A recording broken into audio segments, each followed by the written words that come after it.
get to give back. So that's just something that I've just been reminding myself this year is how can I help other people first? How can I, pour back into them, listen to them, just be there for them. And sometimes just being there for someone is what's going to help you build that relationship. And I want to go back to knowing your worth. Going back to knowing your worth, I think there's 2 layers to this. Obviously there's one in business where I feel like you don't really know your worth until you prove it to yourself. So I don't know if that's kind of what you're saying, but some people are like, oh, well, I don't even know my worth when I haven't even done anything. Like, let's just say someone you got to be successful or something. Yeah, like let's just say someone is starting a business, but they haven't really done anything. Like you have to put in the reps and you have to practice. So that way, like we said before, the more you practice, the more you're consistent, the more you're already prepared, the more that you start developing your confidence by doing the reps. Yeah, you got to put in the reps. And that's how you know your worth.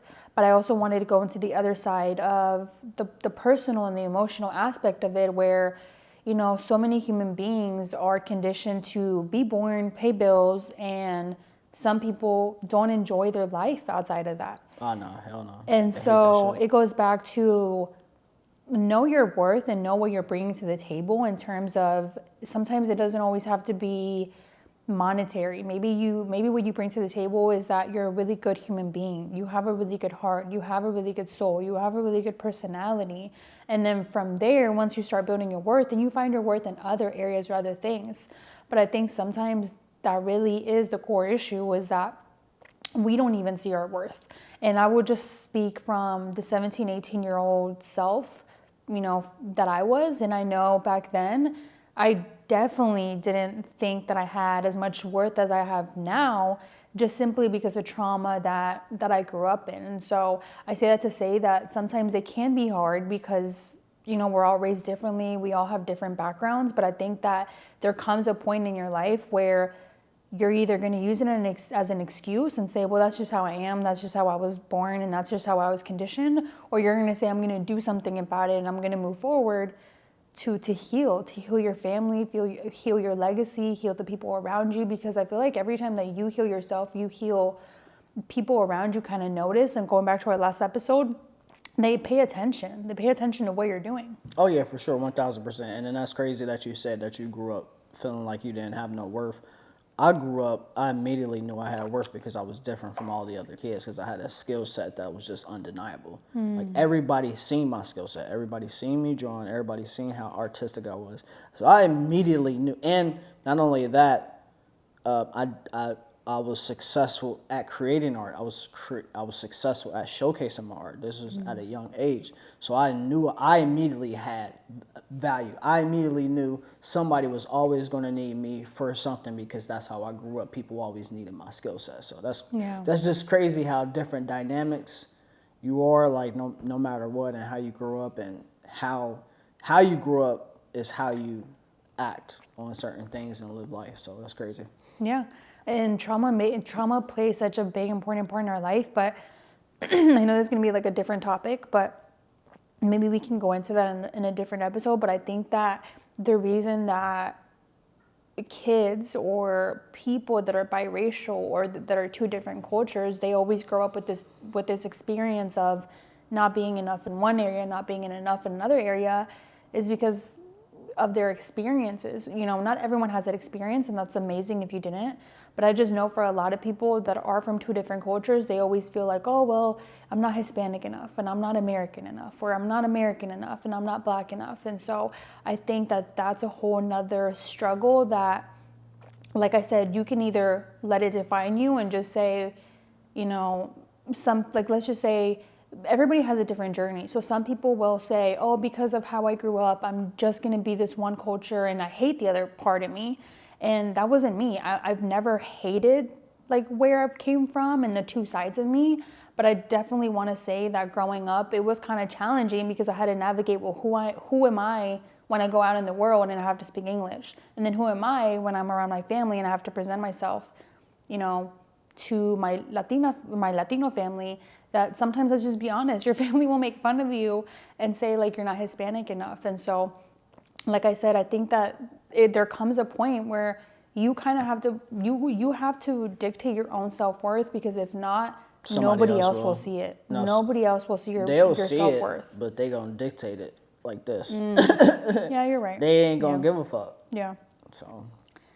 But so knowing your worth, and then how do you raise your prices in business after you know your worth? Because I think that's a whole nother thing. That's a whole nother video. I don't even. Oh, you want to go into that in a whole nother video? But again, it's being successful at your business, keeping track of your numbers, and what is your value to yourself. My trick was, my whole goal is to be a stay-at-home dad and to take care of my family. So now that I know that, and I know since moving from Ohio to Arizona, I know what type of lifestyle we want to live. And I always tell you this, I keep a stream of income per bill. Which is really smart. House, stream of income, kids, stream of income, and have fun, stream of income. And that's how I live my life, and that's how I price my business. Because that's all I need. Like, I foresee myself being a multi-millionaire, but it's not something like I'm like super thirsty of. Like right now, the fad on Instagram is, oh, I made this amount of money, I made this amount of money. Like, but did you take care of your family? Like, and that's there's the more most important problems thing. that come with more money. Way more problems that come, and I love the way I'm living right now. So I'm like, I'm set, and I'm just like constantly figuring out how can I take care of my family and also have my free time and my time, because my time is way more valuable than any amount of dollars. No, that's so true.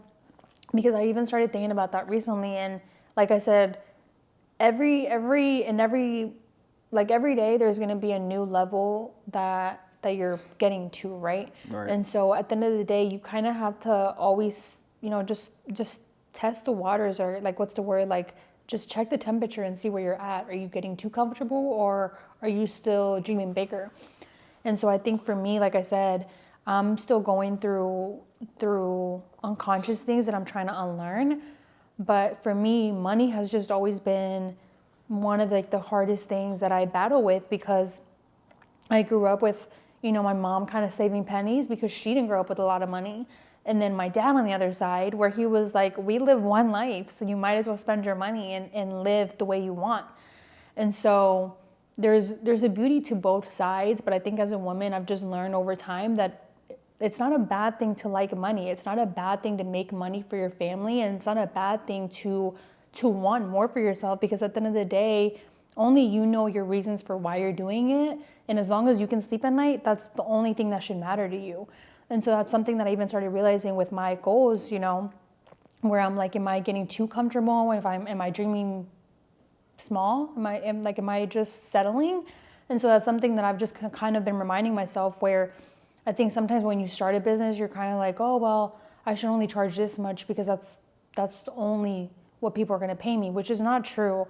When you know your worth, and when you know how to position yourself, meaning you know that someone else is not going to be able to find you because of the years that you've had in this experience, because of, so many other factors, from your personality to the customer service to the way that you do things. And once you know that you're not replaceable, people can pay you whatever it is, that you're worth it, and they will say yes, as long as you know how to sell yourself.